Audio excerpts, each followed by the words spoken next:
Assalamualaikum, nama saya Isham Jalil.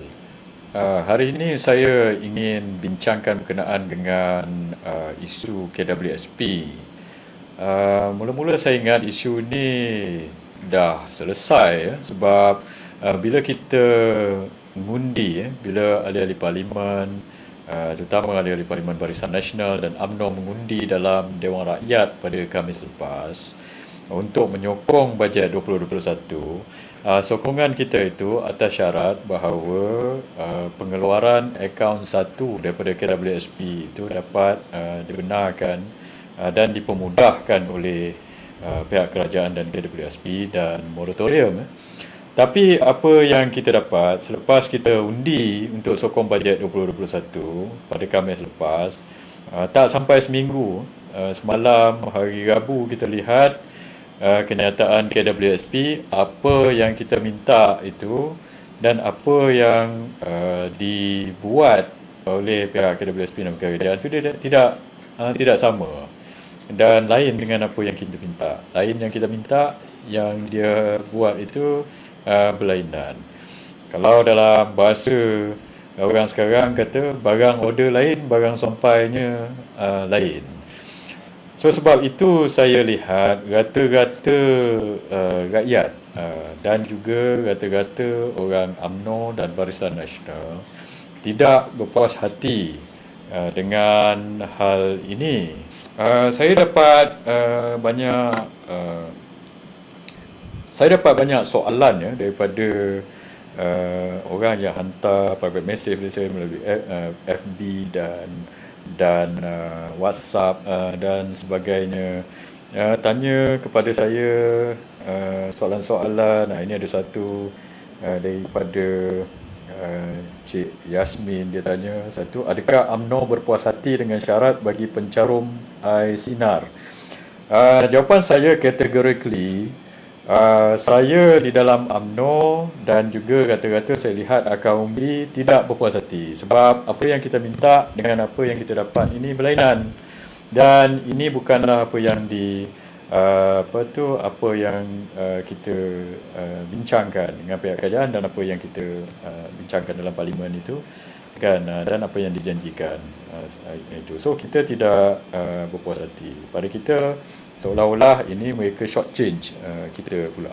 Kalau tengok komen-komen rakyat dalam FB Menteri Kewangan dan dalam FB Perdana Menteri Tan Sri Muhyiddin sendiri, kita dapat lihat banyak kecaman dan banyak desakan ataupun banyak kritikan daripada rakyat, dan kecaman kritikan dan apa yang dilihat dalam komen-komen ini daripada rakyat ini bukannya tidak berasas. Ini adalah asas. Ini bukan daripada cyber trooper atau daripada fake account. Ini rakyat betul yang komen itu, dan ini datangnya daripada kekecewaan mereka tentang apa yang dibuat oleh KWSP dan oleh pihak kerajaan dan pihak kewangan sendiri, terutama dalam syarat-syarat yang dikenakan oleh KWSP untuk rakyat mengeluarkan duit mereka.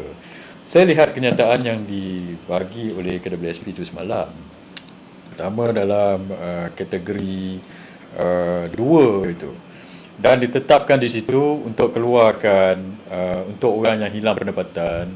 Pertama diletakkan syarat 30% hilang, pendapatannya hilang. Nombor 2, kena buktikan pula kita hilang 30%. Maka orang duk beratur di pejabat-pejabat KWSP ini beratur panjang. Bila dah sampai di kaunter, dia beratur tak layak pula. Maka ramai orang yang pergi minta untuk mengeluarkan KWSP ini tidak layak kerana syarat kategori kedua ini. Ini menyusahkan rakyat untuk mengeluarkan. Ini bukannya yang kita minta. Kita minta supaya kerajaan dan KWSP memudahkan untuk rakyat mengeluarkan akaun simpanan mereka ini pada masa terdesak ini. Bukan mengenakan pelbagai syarat untuk rakyat supaya lebih sukar untuk mereka untuk mengeluarkan wang mereka dalam keadaan sekarang. Itu yang banyak rakyat tidak berpuas hati. Dan kalau kita lihat dia letak 30%. Persoalannya, saya pun ingin tanya, nombor 1, siapa yang letak? 30% pengurangan ini, dan apa asas KWSP dan kerajaan untuk kata, oh, kalau orang tu hilang pendapatan 30%, barulah kononnya ini bukti yang mereka ini terdesak. So kenapa tidak 25%? Kenapa tidak 29%? Kenapa tidak 40%, 50%? So apa yang mereka letak 30% ni, apa asasnya? Dan bagaimana mereka tentukan hal ini? Katakan orang itu, kalau dia gaji besar, 10,000, 20,000, kalau hilang 30% pendapatan, maka dia boleh kata kurang daripada 20,000, dia 14,000 lagi gaji dia, tak apalah, ada 14,000 lagi. Boleh lagi dia tanggung, boleh makan minum. Tapi bayangkan orang rakyat-rakyat biasa, yang rakyat marahan, katakan bergaji minimum 1,000 lebih. Kalau katakan gaji dia 1,000 atau 2,000, kurang 25% gaji dia, 250. Kalau gaji dia 500 itu bagi rakyat biasa banyak, itu kehilangan pendapatan. Tapi bila pergi ke KWSP, oleh kerana kategori syarat kedua ini, mereka tidak layak. So kenapa pihak KWSP dan pihak kerajaan buat syarat ini? Dan apabila dibentangkan dalam Menteri Kewangan, dalam Parlimen minggu lepas, tidak pula dinyatakan syarat-syarat ini. Bila mereka bentang untuk dapatkan undi daripada ahli-ahli Parlimen untuk menyokong bajet, tak ada pula kata kategori ini 30% hilang pendapatan dan sebagainya. Tapi hari Rabu lepas dapat undi pula, dia letak 30% dan sebagainya. Dan masa Khamis lepas, Menteri Kewangan kata ini akan menyebabkan pengeluaran sebanyak 70 bilion. So dia dah kata 70 bilion. Kalau semua pun orang pencarian aktif dalam KWSP itu keluarkan 10,000, maka baru 70 bilion ini keluar. Dan 70 bilion ini akan digunakan oleh orang ramai ini. Saya tak rasa mereka nak ambil duit KWSP dan simpan dekat rumah. Mereka nak keluarkan sebab mereka perlu pakai masa zaman terdesak ini. So ini duit ini akan pergi dalam kitaran ekonomi dan merancakkan ekonomi balik.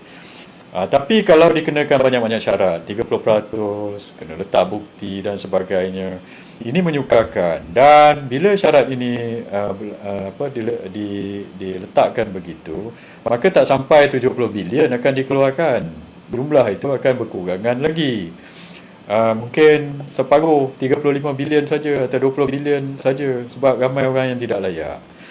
Dan apabila dibuat begini, saya ingin bertanya, adakah ini niat kerajaan dan pihak KWSP? Dan apa yang dibentang dalam Parlimen itu hanya retorik semata-mata, iaitu untuk mendapat undi, lepas tu di peringkat pelaksanaan di KWSP dikenakan macam-macam syarat supaya yang dijanji 70 bilion itu, tapi yang sebenarnya keluar cuma kurang daripada itu sebab syarat yang dikenakan ini tidak melayakkan ramai orang untuk mengeluarkan ini. So, KWSP boleh simpan duit ini dan pakai untuk pelaburan mereka sendiri. Adakah ini tujuan mereka? Kalau ini tujuan mereka, nampak sangat mereka ini ingin mempermain-mainkan rakyat. Dan apabila mereka buat begini, sudah berjanji dalam Parlimen, tetapi tak kurang daripada seminggu daripada itu buat syarat-syarat begini, dan rakyat pun menjadi kecewa dan marahlah, ya. Dan ini seolah-olah macam buat kerja sama ada melepaskan batuk di tangga ataupun bermain-main dengan kita, ya. Dan ini menimbulkan persoalan. Seolah-olah mereka tak sungguh-sungguh untuk tunaikan janji mereka.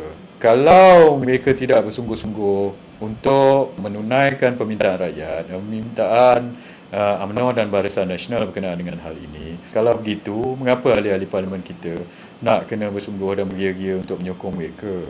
So kalau perkara begini pun mereka berdolak dalih dan berbolak-balik, sekejap janji, lepas tu ada kenakan macam-macam syarat. Mungkin kita perlu pertimbangkan semula tahap sokongan atau sokongan kita terhadap mereka ini. Kalau begini sampai ada rakyat yang hantar mesej pada saya, ya, dia kata adakah kerajaan Perikatan Nasional ini sama juga macam kerajaan PH yang lepas, PH 2.0? Maklumlah yang kebanyakan daripada kabinet dan sekarang ni pun dia ambil daripada bekas-bekas PH yang lepas.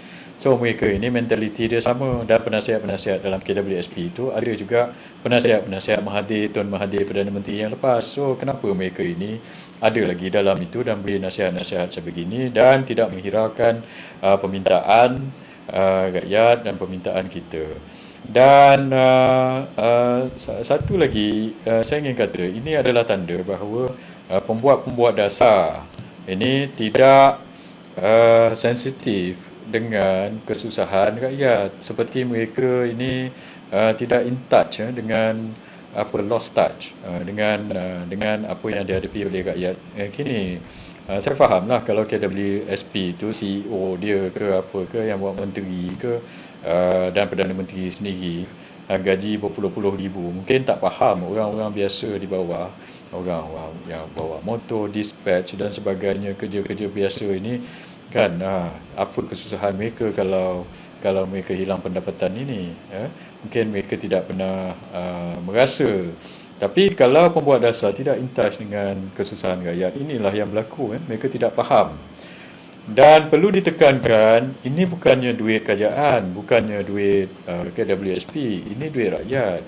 Kita faham Perdana Menteri kata yang ini adalah untuk simpanan hari tua. Kenapa? Kerana semangat KWSP itu dulu kita wujudkan sebab bila hari tua orang dah pencen, tidak kerja dan hilang pendapatan dan kemungkinan akan terdesak untuk pakai wang. Tapi kini pasal isu krisis COVID ini tak perlu tunggu hari tua, orang dah hilang pendapatan, hilang pekerjaan dan terdesak dan memerlukan wang.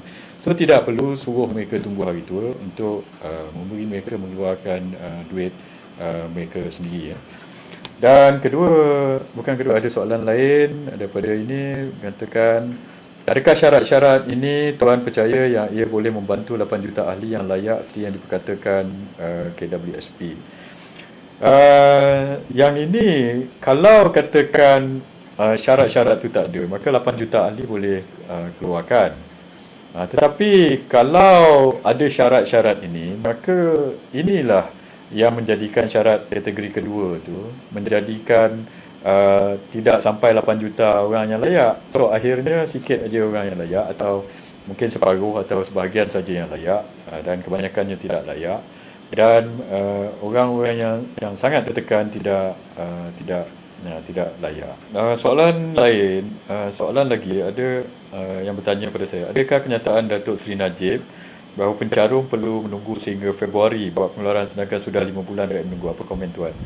Saya setuju dengan komen dengan kenyataan Datuk Seri Najib ini, sebab kalau kita lihat dalam kenyataan KWSP itu dikatakan ada satu kategori 2 ini mereka boleh mula memohon hanya bulan depan 11 Januari.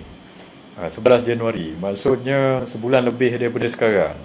So orang ni hilang pendapatan, dah lah ada syarat 30%, lepas tu kena tunggu lagi pula tu, kena buat bagi bukti dan bagai-bagai sebagainya. Lepas tu kena pula tunggu sampai 11 Januari untuk memohon. Bila tunggu 11 Januari pula untuk dia dapat bila bulan berapa? Bulan Februari.